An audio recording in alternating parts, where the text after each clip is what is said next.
ఈ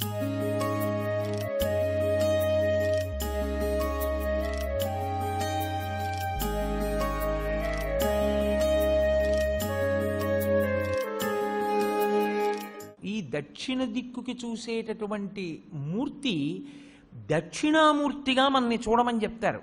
అన్నీ మీకు ఇస్తాడు. కానీ శివలింగం యొక్క దక్షిణానికి చూసేటటువంటి ముఖానికి అఘోరమని పేరు. అది అగ్నిహోత్రానికి అంతటికి అధిష్టానమై ఉంటుంది. ఉండి ఈ సమస్త ప్రపంచాన్ని లయం చేసేది అదే. అందరు జీవుల్ని పడగొట్టి తనలో కలుపుకునేటటువంటి తత్వమున్నటువంటి పరమేశ్వర స్వరూపం దక్షిణాన్ని చూసేటటువంటి అఘోర స్వరూపం. అందుకే శివాలయానికి ప్రదక్షిణం చేస్తే నియమం వేరు.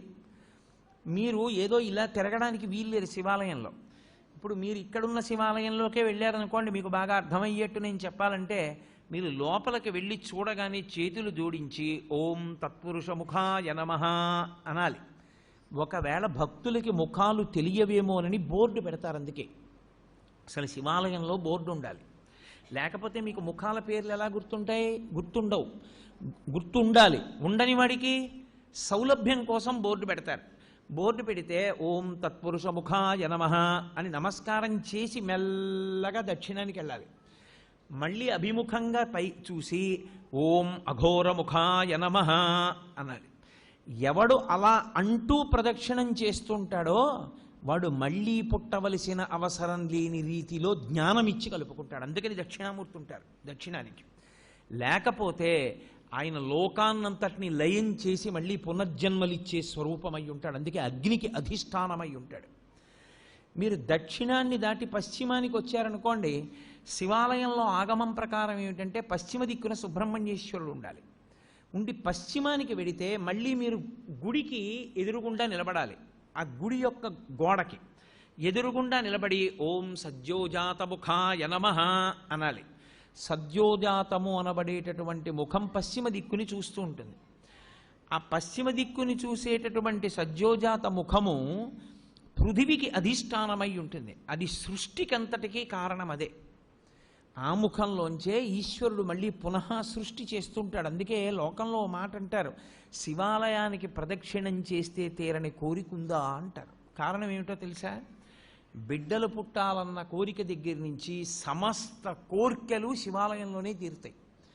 కాబట్టి ఇప్పుడు పశ్చిమాన్ని చూసేటటువంటి ముఖం సద్యోజాత ముఖం. అటు తిరిగి అంటే పశ్చిమానికి వెళ్ళినప్పుడు తూర్పుకి తిరగాలి. తూర్పుకి తిరిగి ఓం సద్యోజాత ముఖాయ నమః అనాలి. సద్యోజాత ముఖమే అత్యంత శక్తివంతమైనటువంటి ముఖం. ఇప్పుడు సద్యోజాతాన్ని దాటి మళ్ళీ వెనక్కి వెళ్ళడం ప్రదక్షిణ విధి పక్కన పెట్టండి. మీరు అది దాటితే ఉత్తర దిక్కుకు వస్తారు. ఉత్తర దిక్కుకు వచ్చినప్పుడు మళ్ళీ శివాలయం గోడకి ఎదురుగుండా నిలబడాలి. నిలబడి ఓం వామదేవాయ నమః అనాలి. శివమహాపురాణం ఆ ఉత్తర దిక్కున ఉండేటటువంటి శివుడి ముఖాన్ని వామదేవ ముఖము అని పిలిచింది. దాని గురించి మాట్లాడుతూ మంగళాయతనం దేవం యువానమతిమంగళం ధ్యాయేత్ కల్పతరోర్మూలే సుఖాసీనం సహోమయా అంటుంది లింగపురాణం. ఆ ముఖము నీటి మీద అధిష్టానం కాబట్టి అది ఏం చేస్తూ ఉంటుందంటే సమస్త మంగళములను మీకు కృప చేసేటటువంటి ముఖమదే. యథార్థమునకు అదే విష్ణు స్వరూపం, అదే విష్ణువు. అందుకే శివాలయంలోకి వెడితే అందరికీ నమస్కారం అయిపోతుంది. ఓం వామదేవాయ నమః అని అన్నారనుకోండి, లేకపోతే ఓం వామదేవ ముఖాయ నమః అంటే అనారోగ్యం ఉండదు. అందుకే శివాలయంలో ప్రదక్షిణాలు చేయండి అని ఎందుకంటారో తెలుసా? మెల్లగా ప్రదక్షిణం చేసి ఉత్తరానికి వెళ్ళి నమస్కారం చేస్తే సమస్త అనారోగ్యములకు హేతు ఎక్కడుంటుందంటే ఈశ్వరుడు నీటి ద్వారా అనారోగ్యాన్ని ఇస్తాడు. అందుకే బ్రతుకుట అంటే నీటి వలననే, భోగము నశించుట నీటి వలననే, అనారోగ్యము నీటి వలననే. సంజీవనం సమస్తస్య జగత సలిలాత్మిక భవ ఇత్యుచ్యతే మూర్తిర్భవస్య పరమాత్మనః అంటుంది లింగపురాణం. నీటి మీద ఆయన అధిష్టానం. మీకు అందుకే ఏదైనా ఊరు వెళ్ళారనుకోండి, నాకు అక్కడ కూర పడలేదండి అండవు, నాకు ఆ నీళ్లు పడలేదండి అంటాడు. అనారోగ్యమునకు కారణము నీరే, మనిషి పడిపోవడానికి కారణము నీరే. నీరు అంత శక్తివంతం. నీటి మీద అధిష్టానమై ఆయన ఉత్తరాన్ని చూస్తూ ఉంటాడు. ఆ ముఖానికి ప్రతిరోజు మీరు గోడవంక చూసి ఓం వామదేవ ముఖాయ నమః అన్నారనుకోండి, ఆయన మీకు ఏకకాలమునందు మూడిటిని కృప చేస్తాడు. ఒకటి, మీకు ఏదుందో దాన్ని ఉంచుతాడు, అది పాడైపోకుండా కాపాడతాడు. రెండవది, మీకు ఉత్తరోత్తరాభివృద్ధిని ఆయనే కల్పిస్తాడు. ఉత్తరోత్తర మీరు సంతోషంగా ఉండడానికి కావలసిన సమస్త అభివృద్ధి ఆ ముఖంలోంచే వస్తుంది. మూడు, వచ్చినటువంటి భోగస్థానములను మీరు అనుభవించడానికి వీలుగా దేహారోగ్యం ఉంచుతాడు. ఈ మూడు ఇంగ్లీష్లో సస్టినెన్స్ అంటారు, స్థితి ఉంచుట. ఈ పదంలోకి వెళ్ళేటటువంటి సమస్తమైనవి కూడా వామదేవ ముఖంలోకే వెళ్ళిపోతాయి. వామదేవ ముఖంతో ఉన్న మూర్తిని పూర్తిగా చూడాలంటే మీరు పశుపతినాథ్ దేవాలయం ఎదురుగుండా ఉన్న గోడ పైన ఉన్నటువంటి శిఖరం దగ్గర చూడాలి. శివమహాపురాణంలో ఎలా చెప్పారో అలాగే కల్పవృక్షం కింద కూర్చుని ఎడమతొడ మీద పార్వతీదేవిని పెట్టుకుని ఎంత సంతోషంగానో, ఎంత నవ్వుతూ ఉంటాడో. పరమశివుడు అంత ప్రసన్నుడై అంత నవ్వుతూ మీకు కనపడ్డం. వామదేవ ముఖంతో ఉండేటటువంటి పరమేశ్వరుడు అంత ప్రహృష్టవదనంతో ఉంటాడు. వెళ్ళి ఓం వామదేవ ముఖాయ నమః అంటూ ఉంటే చాలు, ఆయన ఎంతో ప్రీతి చెందుతాడు. తూర్పు ముఖాన్ని అలా ఉంచండి. 5వ ముఖం పైకి ఉందే, దాన్ని ప్రదక్షిణం పూర్తి చేసేటప్పుడు చూడాలి. మీ ప్రదక్షిణం పూర్తయిపోయాక శివాలయంలో లింగాన్ని చూసి బయటికి వచ్చేయకూడదు. ఒకసారి మీరు అక్కడే నిలబడి పైకి చూడాలి. ఇలాగా చూసి ఓం ఈశానముఖాయ నమః అనాలి. దానికి పేరు ఈశానము అని పేరు 5వ తలకాయకి. అది ఆకాశానికి అంతటికీ అధిష్టానమై ఉంటుంది. అదే మోక్షకారకం. ఇప్పుడు మీరు కొంచెం జాగ్రత్తగా గమనిస్తే నేను ఇందులో 5 ముఖముల చేత 5 కార్యములను ప్రతిపాదన చేశాను. సృష్టి, స్థితి, లయ, తిరోధాన, అనుగ్రహములు అని. సృష్టి కొత్తగా ఏర్పడుతూ ఉండడం, స్థితి ఉండడం, లయ పడిపోవడం, మళ్ళీ బ్రహ్మాండంలో కలిసిపోతూ ఉండడం. తిరోధానము అన్న మాటకు అర్థం ఏమిటో ఇప్పుడు నేను చెప్తాను చూడండి. తిరస్కరణీ విద్య అని ఒక విద్య. తిరస్కరణీ విద్య ఉందండి ఆయన దగ్గర, చాలా జాగ్రత్తగా ఉండండి అంటారు. తిరస్కరణీ విద్య అంటే ఏమిటో తెలుసా? ఆయన తనకి ఉన్నటువంటి ఉపాసన బలం చేత, తనకి వశమైనటువంటి దేవతల కృప చేత అక్కడ ఉన్న వస్తువు మీకు కనపడకుండా చేస్తాడు. దాన్ని తిరస్కరణీ విద్య అంటారు. అప్పుడు ఏమవుతుందంటే ఆయన ఏ దేవతని పిలిచాడో ఆ దేవత మీకు కనపడకుండా చేస్తుంది ఆ వస్తువుని. చిన్న చిన్న దేవతల్ని పట్టుకుని ఉపాసన చేస్తారు. చేస్తే తిరస్కరణీ విద్య స్వాధీనం అయిపోతుంది.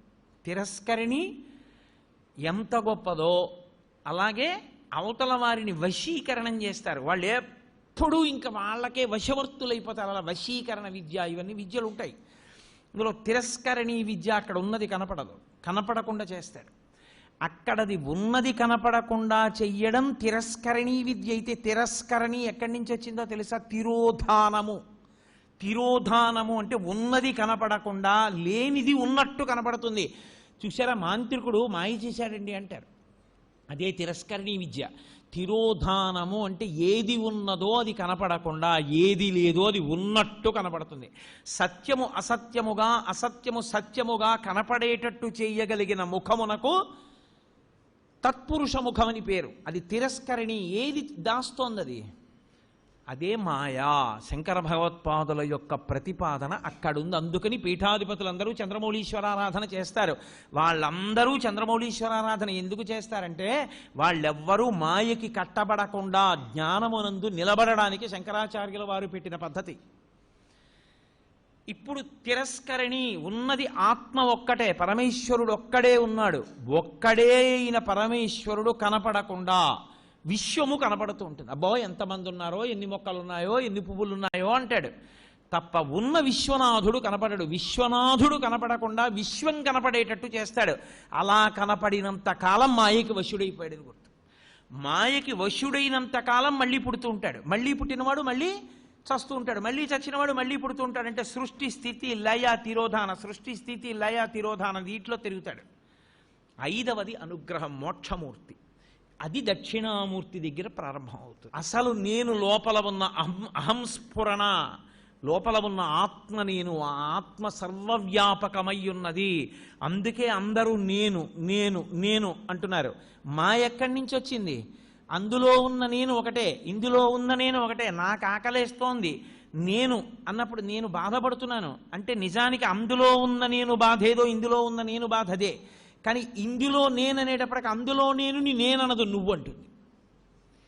ఇక్కడ నేనే అక్కడ నేనై ఉన్నా ఆ నేను ఈ నేను కలిపి ఒకటే అని అనుభవంలోకి వచ్చిందనుకోండి, తిరోధానం పోయిందని గుర్తు. నేను నువ్వు అందనుకోండి, తిరోధానమునందు ఉన్నాడని గుర్తు. అంటే ఈశ్వరుడు మాయ కమ్మిస్తున్నాడని గుర్తు, అంటే మళ్ళీ పుడతాడని గుర్తు. ఈశ్వరుడిది తీసేసి జ్ఞానం ఇచ్చేశాడు, అద్వైత భావన యందు నిలబడిపోతాడు. రెండవ వస్తువు లేదు, ఉన్నదొక్క పరమేశ్వరుడే. ఎరుకలోకి వచ్చేస్తుంది. ఆ ఎరుకలోకి వచ్చిందా మోక్షము. 5వ ముఖం మోక్షాన్ని ఇస్తుంది, ఊర్ధ్వముఖం. అందుకే శివలింగానికి మాత్రమే పృష్ఠభాగంలో కూర్చుని పూజ చెయ్యకూడదన్న నియమం లేదు. ఇప్పుడు మీరు రామాలయంలోకి వెళ్ళారనుకోండి, రామాలయంలో ఎదురుగుండా కూర్చుని పూజ చేస్తారు, అంటే పక్కకు కూర్చుని పూజ చేస్తారు. అంతేగాని రామాలయంలో వెనకాతల కూర్చుని పూజ చేస్తానండి అంటే అది శాస్త్రీయం కాదు, అలా చేయకూడదు. శివలింగానికి ముందు కూర్చోవచ్చు, పక్కన కూర్చోవచ్చు, వెనక్కి కూర్చోవచ్చు, పైన పొయ్యొచ్చు. ఎందుకని? అన్ని ముఖాలే, 5 వైపులా ముఖాలే. ఏ ముఖం నుంచి నీళ్లు జారినా మీకో ఫలితం ఉంటుంది. ఎటు నుంచి నీళ్లు జారనివ్వండి, అది మీకు వెంటనే ఒక ఫలితాన్ని ఇచ్చేస్తుంది. అందుకే పైన పోస్తారు, అన్ని ముఖాల నుంచి జారుతాయి. ఇప్పుడు శివాభిషేక తీర్థాన్ని తొక్కకూడదు. అది కాని తొక్కాడా ఉత్తరక్షణం పూర్వజన్మలలో చేసుకున్నటువంటి పుణ్యము నశించిపోతుంది. మరి ఎలా, ఎవరు చేస్తారు అభిషేకం? అందుకే ఒక్కరికి మాత్రమే అధికారం ఇచ్చి ఆయన్ని శివస్వరూపంగా గుర్తిస్తారు.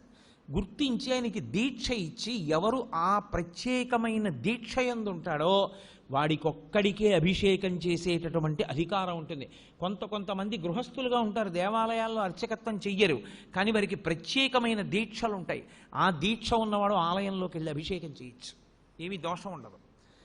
తప్ప అందరూ అభిషేకాన్ని శివాలయంలోకి వెళ్ళి చెయ్యకపోవడానికి కారణం అదే. నిజానికి మేము బ్రాహ్మణం అండి, అందుకని మేము లోపలికి వెళ్ళి అభిషేకం చేసుకుంటామని వెళ్లకుండా ఉండడమే మంచిది. అలా వెళ్ళకూడదు. శాస్త్రం శాస్త్రం. నేను శాస్త్రం ఒక్కటే చెప్తా, పై మాటలు మాట్లాడడం నా జన్మలో నాకు అలవాట్లేదు. లోపలికి వెళ్ళి చెయ్యవలసిన వాడు అర్చకుడొక్కడే. నీకు శాంభవ దీక్ష లాంటి దీక్షలుంటే నువ్వు వెళ్ళడానికి అర్హుడి. అటువంటి దీక్ష నీకు లేకపోతే నువ్వు లోపలికి వెళ్ళి అభిషేకం చేయడం మంచి పద్ధతి కాదు. అర్చకుడే చెయ్యాలి. నువ్వు తొక్కుతావు అనవసరంగా, లేనిపోని ఇబ్బందులన్నీ వస్తాయి. ఎందుకది తెచ్చుకోవడం? కాబట్టి శివాలయము 5 ముఖములతో ఉండి 5 మీద అధిష్టానంగా ఉంటుంది. ఇదే అమ్మవారి పరంగా చెప్పారనుకోండి, పంచకృత్య పరాయణ, ఈ 5 అమ్మవారు చేస్తుందంటారు. అందుకే ఒకచో అమ్మవారు చేస్తుంది, ఆవిడ నిర్వహిస్తుంది, అప్పుడు మధురై అంటారు. మీనాక్షి అన్నీ చేస్తుంది, సుందరేశ్వరుడు ఊరుకుంటాడు. అలాగే చిదంబరం పరమేశ్వరుడు చేస్తాడు, అమ్మవారు ఊరుకుంటుంది. అందుకే ఎక్కడ ఉండేటటువంటి తత్వము అక్కడ ఉంటుంది. కాబట్టి అమ్మవారు చేస్తుంది, అయ్యవారు చేస్తారు ఈ పంచకృత్యములను. శైవ సిద్ధాంతమనందు ఈ 5 పరమశివుడు చేస్తాడు అని మనం శివ సందర్శన విధి యందు శైవాగమని చెప్తుంది. అందుకుని అలా చూడాలి. శివాలయంలోకి వెళ్ళినప్పుడు శివలింగాన్ని 3 మూర్తులుగా చూడవలసి ఉంటుంది. స్థూలలింగము, సూక్ష్మలింగము, భద్రలింగము అని 3. స్థూలలింగము అంటే ఆలయం యొక్క గోపురం. అందుకే శివాలయంలోకి వెడుతూనే ఏవీ మాట్లాడవద్దు అని చెప్తారు. నువ్వు ఇవన్నీ చూస్తూ వెళ్ళు. ఆలయ శిఖరం వంక చూస్తే స్థూలలింగాన్ని చూసినట్టు, ఆలయంలో ఉన్న శివలింగాన్ని చూస్తే సూక్ష్మలింగాన్ని చూసినట్టు, బలిపీఠాన్ని చూస్తే భద్రలింగాన్ని చూసినట్టు. బలిపీఠము అంటే ఉగ్రభూతములు తిరుగుతుంటాయి వాతావరణంలో. వాటిని మీరు దేవాలయంలో భక్తుల్ని ఇబ్బంది పెట్టవద్దని కొంచెం అన్నం తెచ్చి బలిహరణ మంటపం మీద పెడతారు. అవి తింటాయి, ఆ మంటపం మీద ఉన్న అన్నం తింటాయి. అవి భక్తుల జోలికి రావు. ఆ బలిపీఠాన్ని చూస్తే భద్రలింగ దర్శనం చేసినట్టు. మీరు ఎప్పుడైనా గమనించారో లేదో, ఒక్క శివలింగానికే ఒక ప్రత్యేకమైన గుర్తు ఒకటి ఉంటుంది. మీరు ఎప్పుడైనా చూడండి, అన్ని శివలింగాల మీద ఉండదు అలాగా. మీరు కొన్ని శివాలయాల్లోకి వెళ్ళినప్పుడు శివలింగం దగ్గరికి వెళితే దాని మీద కొన్ని గీతలు ఉంటాయి ఇలాగా. అదేమిటో తెలుసా గీత? అలా గీత ఎందుకు ఉంటుందో తెలుసా ఎవరికైనా? అలా గీత ఉంటే దాన్ని బ్రహ్మసూత్రము అని పిలుస్తారు. అలా గీత ఉంది అంటే నీ అదృష్టం పండి నువ్వు అక్కడికి వెళ్ళావని గుర్తు. 1000 మాటలు ఓ శివాలయంలోకి వెడితే నీకు ఎంత ఫలితమో అలా గీతలు ఉన్నటువంటి శివలింగం ఉన్న గుళ్ళోకి వెడితే అంత ఫలితం. విశేషమైన ఆరాధనీయమో అని గుర్తు. అలాంటి శివలింగం ఉన్న గుడిలోకి వెడితే తప్పకుండా మీరు మీ ద్రవ్యాన్నో, మీ బలాన్నో, మీ సంపత్తినో, మీ పాటనో, మీ పద్యాన్నో, మీ కష్టాన్నో అక్కడ వినియోగించాలి. శివలింగం మీద గీతలు కనపడ్డాయనుకోండి, బ్రహ్మసూత్రం ఉందనుకోండి, బయటికి వచ్చి కాళహస్తీశ్వర శతకంలో 2 పద్యాలు చదవాలి. బయటికి వచ్చి మీకు వచ్చిన శ్లోకాలు 2 చెప్పాలి. పాటలు వచ్చిన వాళ్ళైతే 2 పాటలు పాడాలి. బలం ఉన్నవాడివైతే పల్లకీ పట్టుకోవాలి, లేదా గుడి కొంచెం సేపు తుడిచి వెళ్ళిపోవాలి. నీ దగ్గర డబ్బున్నవాడివైతే వెంటనే ఆ శివాలయంలో నువ్వు 100 రూపాయలు ఖర్చు పెట్టేవాడివి, బ్రహ్మసూత్రం ఉన్న శివలింగం ఉంటే 1000 రూపాయలు ఖర్చు పెట్టాలి. ఎందుకంటే నీ జన్మ పడ్డి అక్కడికి వచ్చావని గుర్తు. అది 1,000,000 రెట్ల ఫలితాన్ని ఇచ్చేస్తుంది. ఒక రుద్రాభిషేకం ఒక చోట చేస్తే ఏ ఫలితమో బ్రహ్మసూత్రం ఉన్న శివలింగానికి చేస్తే 1,000,000 రెట్లు విశేష ఆరాధనా ఫలితముని ఇచ్చేస్తుంది ఆ శివలింగం. అలా ఇవ్వగలిగిన శివలింగం అని గుర్తు చెప్పడానికి వచ్చిన వాళ్ళకి బ్రహ్మసూత్రం ఉంటుంది దాని మీద. అది చెక్కినప్పుడే ఆ బ్రహ్మసూత్రం చెక్కుతారు. బ్రహ్మసూత్రం ఉన్నది మీకు పరాకు చెప్పినట్టు శివలింగం మీద. జాగ్రత్తగా ఉండు సుమా. తేతలి అని ఒక గ్రామం. మహానుభావుడు రాజరాజ నరేంద్రుడు వెళ్ళిపోతుంటే ఒక పాము అడ్డొచ్చింది, వెళ్ళనివ్వాల సైన్యాన్ని. ఏమిటి ఇలా అడ్డొచ్చిందని చెప్పి తెల్లవారుధామున వెళ్ళి చూశాడు. అద్భుతమైనటువంటి శివలింగం, దాని మీద ఉంటుంది బ్రహ్మసూత్రం. నేను ఎన్నో దేవాలయాల్లో చూసా బ్రహ్మసూత్రం ఉన్న శివలింగాల్ని. బ్రహ్మసూత్రం ఉన్నది మీ అదృష్టం పండిపోయిందని గుర్తు. మీరక్కడికి వెళ్ళి అపచారం చేసినా అంతే, 1,000,000 రెట్లే. మీరు అక్కడికి వెళ్ళి ఏమీ చేయలేదు, కూర్చొని శివ శివ శివ శివ అనుకుని వచ్చేశారు. శివ శివ శివ శివ 4 మార్లు మీరంటే 4 కోట్ల మార్లు మీరు శివనామం చెప్పారని వేస్తారు. బ్రహ్మసూత్రం ఉన్న దేవాలయంలో ఏది చేసినా ఇంటూ 1,000,000 అని గుర్తు. నేను మాటకంటున్నాను, దానికి లెక్క లేదు అసలు. విశేష అని శైవాగమం అంత గొప్పది బ్రహ్మసూత్రం ఉన్నది. అందుకే శివాలయంలోనే 2 సూత్రాలు ఉంటాయి, సోమసూత్రము బ్రహ్మసూత్రము. ఈ 2 ఉంటాయి. శివాలయం ఒక్కదానికే ఒక విశేషం ఉంటుంది. శివాలయంలో పరమేశ్వరుడు చెట్టు రూపంలో ఉంటాడు ఒక్కొక్క చోట పరమశివుడు దేవాలయంలో ఉన్నటువంటి పరమేశ్వరుడు బయటికి వచ్చి చెట్టు రూపంలో నిలబడతాడు, కదులుతూ ఉంటాడు. మీరు పరమశివుడిని ఇలా ముట్టుకోవడం మీకు సాధ్యం కాదు, సంభవం కాదు, ముట్టుకోలేరు. కానీ ఒక్కొక్క చోట స్థలవృక్షము అన్న పేరుతో ఉంటాడు. అక్కడ లోపల ఉన్న శివుడే బయట చెట్టు రూపంలో ఉంటాడు. నేను మీకు ఉదాహరణ చెప్పాలంటే కాంచీపురం ఏకాంబరేశ్వర దేవస్థానంలో మామిడి చెట్టు రూపంలో ఉంటాడు. లోపల శివలింగం ఎంత గొప్పదో పృథివీలింగం చెట్టు అంత గొప్పది. అలాగే వైదీశ్వరం వేప చెట్టు రూపంలో ఉంటాడు. ఎందుకంటే అక్కడ పేరే వైదీశ్వరం. ఆయన రోగ నివారణ చేస్తూ ఉంటాడు. రోగ నివారణ చెయ్యడానికి యోగ్యం వేప చెట్టు. అమ్మవారు అనుగ్రహించింది. 365 రోజులలోనూ అన్నిటిలోకి భయంకరమైనటువంటిది, అత్యంత ప్రమాదకరమైనటువంటి యమదంస్ట్రలు అంటారు. యముని యొక్క 2 కోరలుగా వర్ణింపబడినవి 2 ఋతువులు. ఒకటి శరదృతువు, 2 వసంత ఋతువు. ఈ 2 ఋతువులు అత్యంత ప్రమాదకారులు. చాలామంది ఈ ఋతువుల్లోనే పడిపోతారు కనుక అమ్మవారు ఏం చేసిందంటే కొత్త సంవత్సరం చైత్రం ప్రారంభమై వసంత ఋతువు రాగానే పసిబిడ్డల దగ్గర నుంచి వృద్ధుల వరకు కాపాడడానికి అమ్మవారే అనుగ్రహ రూపంలో వేప చెట్టుకి పువ్వుగా వస్తుంది. అందుకే వేప పువ్వుని తెచ్చి ప్రసాదంలో వేసుకు తింటారు కొత్త సంవత్సరం రాగానే. కారణం అది. ఆవిడ రోగనిరోధక శక్తినిచ్చి మృత్యుదంష్ట్ర నుండి పైకెత్తుతుంది. శారదా నవరాత్రులు చేసిన వసంత నవరాత్రులకి ముందు చైత్ర శుక్ల పాడ్యమి నాడు ఈ ప్రసాదం తీసుకున్నా పరదేవతానుగ్రహం కలగడానికి కారణం అదేదో ఛాందసత్వంతో ఉతిన వేప వచ్చిందని పెట్టడం కాదు. అమ్మవారు ప్రతిజ్ఞ చేసింది, నేను అలా వస్తాను, నన్ను మీరు ప్రసాదంగా స్వీకరించండి అని చెప్పింది. కాబట్టి ఒక్క శివాలయానికే బ్రహ్మసూత్రము, సోమసూత్రము, స్థలవృక్షము. మీకు కంచిలో లోపల ఉన్న పృథివీలింగం ఎటువంటిదో బయట ఉన్న మామిడి చెట్టు అంత గొప్పది. మీకు అలాగే వైదీశ్వరంలో ఆయన రోగ నివారక స్వరూపంతో ఉంటాడు. అది అంగారక క్షేత్రం. అక్కడ విశేషమైన శక్తి కుజుడికి. అక్కడికి వెళ్ళి పూజ చేస్తే కుజగ్రహం అనుగ్రహిస్తుంది. జాతకంలో ఉండకూడని చోట కానీ కుజగ్రహం ఉన్నదా చాలా ఇబ్బంది పెట్టేస్తుంది. దాని దోషాన్ని నివారించేది ఏది అంటే ఒక్క వైదీశ్వరం. వైదీశ్వరం కుజుడు పరమశివుని యొక్క కుమారుడు. అందుకే అక్కడ వైదీశ్వరంలో మహానుభావుడు రోగ నివారణ చేసేవాడుగాను ఉంటాడు, వైద్యుడుగా. ప్రథమో దైవ్యోభిషక్ అని రుద్రాధ్యాయంలో ఆయనకి పేరు. ఆయనే ప్రథమ వైద్యుడు. ఆయన రోగములను నివారించడానికి దేవాలయం బయట వేప చెట్టు రూపంలో ఉంటాడు. అలాగే జంబుకేశ్వరం జలలింగం, జంబుకేశ్వరంలో నేరేడు చెట్టు రూపంలో ఉంటాడు, స్థలవృక్షం. దేవాలయం వెనకాతలే ఉంటుంది నేరేడు చెట్టు. అలాగే మధ్యార్జునం అని ఒక క్షేత్రం, మహాలింగము అంటారు దాన్ని. చంద్రశేఖరేంద్ర సరస్వతి మహాస్వామి వారికి కామకోటి పీఠాధిపత్యం వహించిన మహాపురుషులు, వారే కదలాడిన శివస్వరూపం. వారికి మధ్యార్జున క్షేత్రం అంటే ప్రాణం. ఏ అభిషేకం జరిగినా, ఏ పూజ జరిగినా వారికి ప్రసాదం పట్టుకొచ్చేవారు అర్చకులు. మధ్యార్జునం ఇప్పటికీ అక్కడ ఒక మాట చెప్తారు, మధ్యార్జున క్షేత్రంలో అభిషేకం చేస్తే, శ్రీకాళహస్తి క్షేత్రంలో దక్షిణామూర్తి ఎదురుగుండా ఉంటుందో శివలింగం, మీకు 4 వైపులా గోడలుండి పైన ఆచ్ఛాదన ఉండదు, కప్పీరు, పైన కప్పు ఉంటుంది శివాలయాలకి. ఒక్క దక్షిణామూర్తి ఎదురుగుండా ఉన్నటువంటి శివలింగాన్ని మహామృత్యు దోష నివారక లింగము అంటారు, మృత్యుంజయ లింగము. దానికి ఆచ్ఛాదన ఉండదు. అంతటా క్షామం వచ్చేసి ఇంకా తినడానికి తిండి లేక పశువులు కూడా చచ్చిపోతే అప్పుడు ఏం చేస్తారంటే 4 గోడల మీద అర్చకులు నిలబడతారు.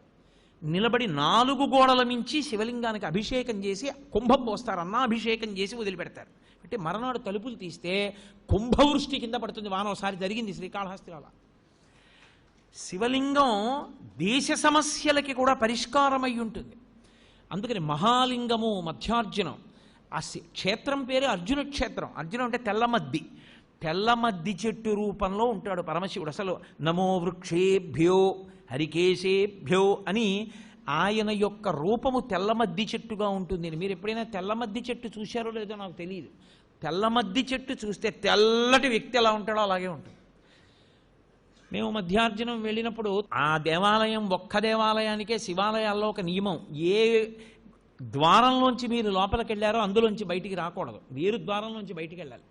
పాపాలన్నీ బయట నించుంటాయి, ఎక్కడ పట్టుకుంటాయోనని, మళ్ళీ వస్తాడని. ఇంకో ద్వారంలోంచి వెళితే పాపం అక్కడతో పోతుంది. మధ్యార్జునం అంత గొప్పది. మధ్యార్జునం గొప్పతనం ఎక్కడుందో తెలుసా?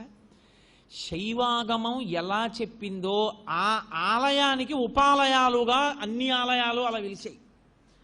ఒక శివాలయానికి ఈశాన్యంలో ఏదో నటరాజస్వామి ఉండాలి, లేకపోతే కాలభైరవుడు ఉండాలి, పశ్చిమాన సుబ్రహ్మణ్యుడు ఉండాలి, నైరుతి విఘ్నేశ్వరుడు ఉండాలి, అలాగే ఉత్తరాన చండీశ్వరుడు ఉండాలి. ఎలా శైవాగమం చెప్పిందో మధ్యార్జున క్షేత్రానికి అన్ని దిక్కులా అలా వచ్చాయి దేవాలయాలు. అందుకని అసలు దాని చుట్టూ ఉన్న దేవాలయాలు ఉపాలయాలయ్యి ఈ లింగం మహాలింగం అయింది. అందుకని దానికి ఆ లింగాన్ని, అన్ని శివాలయాల్లో ఉన్న శివలింగానికి మహాలింగం అంటారు. కానీ ప్రత్యేకించి మధ్యార్జున క్షేత్రంలో ఉన్న శివలింగానికి ఒక్కదానికే ఒక ప్రత్యేకమైన పేరు, మహాలింగం అనే పిలుస్తారు దాన్ని. ఎంత ప్రీతో చెప్పలేను పరమాచార్య స్వామి వారికి. అక్కడే ఉండే ఏమి నంది, మీరు ఇలా తలెత్తి చూడాలి, అలా ఉంటాడు నందీశ్వరుడు. నందీశ్వరుడు కేవలము శివుణ్ణి చూస్తాడని మీరు అనుకుంటున్నారేమో, తప్పు. నందీశ్వరుని యందు ఒక ప్రత్యేక లక్షణం ఉంది. ఆయన విశేషానుగ్రహాన్ని మీకు ఇస్తాడు. ఏమిటో తెలుసా? మీకు ఏదో పట్టి పీడిస్తోంది, దోషం తెలియట్లేదు, ఇందువల్ల ఇలా అవుతోందండి అంటే ఏ పర్వాలేదు అవుతుంది కానండి, ఏం పర్వాలేదండి అంటుంటారు. దోషం పట్టుకోలేరు. అది ఎందుకు వస్తుందో తెలుసా? ఎక్కడో మహాత్ముల మనసు కష్టపెట్టడమో, లేకపోతే ఏదో చెయ్యకూడని దోషం ఏదో చేశారు, అది జాతకంలోకి దొరకదు, పీడిస్తూ ఉంటుంది. మీకు దొరకని దోషం పోవాలి అంటే ఒక్క నంది అభిషేకానికే పోతుంది. అది ఎప్పుడో తెలుసా? ఎప్పుడు పడితే అప్పుడు చేయడానికి వీల్లేదు. త్రయోదశి నాటి సాయంకాలం శివాలయంలో శివలింగానికి పొద్దున్న అభిషేకం అయిపోతుంది కాబట్టి అలంకారం చేసేసి రుద్రాధ్యాయంతో నందీశ్వరుడికి అభిషేకం చేస్తారు. అభిషేకం చేసి నంది మూర్తిని అంతటినీ కడిగి అలంకారం చేసి చందనం బొట్టు పెట్టి నందీశ్వరుడికి శివలింగానికి ఏకకాలంలో హారతిత్తితే సమస్త దోషములు ఉపశాంతి పొందుతాయి. ఒక్క త్రయోదశి నాడే.